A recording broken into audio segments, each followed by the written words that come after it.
July 1964.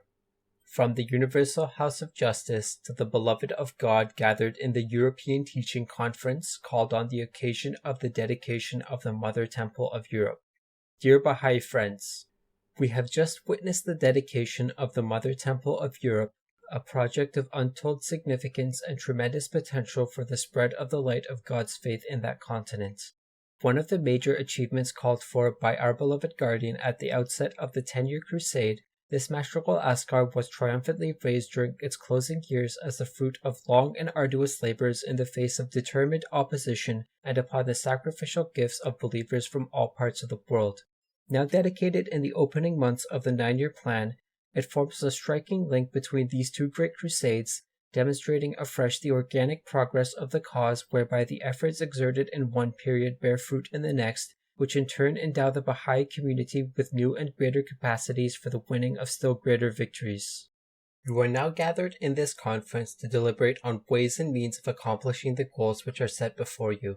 Let every believer, as he considers in detail these various goals, bear in mind 4 supreme objectives: to carry the message of Baha'u'llah to every stratum of society, not only in the towns and cities but also in the villages and country districts where the virus of materialism has had much less effect on the lives of men, to take urgent, wise, and well-considered steps to spread the faith to those countries of Eastern Europe in which it has not yet become established, to reinforce strongly the heroic band of pioneers in the islands of the Mediterranean and the North Sea, islands which are to play such an important role in the awakening of the entire continent, as well as to prosecute energetically the goals you are called upon to achieve in other continents and oceans, and to foster the cooperation between national communities and between national spiritual assemblies and the hands of the cause of God, which has contributed so markedly to the work of the faith on that continent and is so essential for its future developments. Above all, let every European Bahai have ever present in his mind that these are the 5 years during which Baha'u'llah sojourned on the soil of that continent a century ago.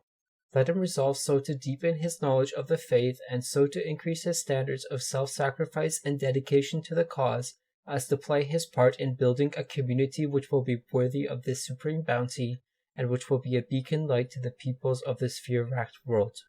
In 1953, Shoghi Effendi wrote that the continent of Europe had at last, at this critical hour, this great turning point in its fortunes, entered upon what may well be regarded as the opening phase of a great spiritual revival that bids fair to eclipse any period in its spiritual history. Those who have been privileged to witness the extraordinary strengthening and consolidation of the cause in Europe during the course of the last 11 years are well aware of the reservoir of spiritual potential that has been building up and the transformation of the life of the European Bahai community that has ensued.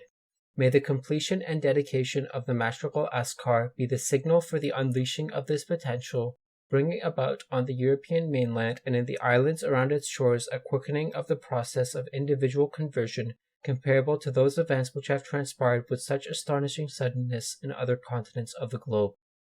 Signed, the Universal House of Justice.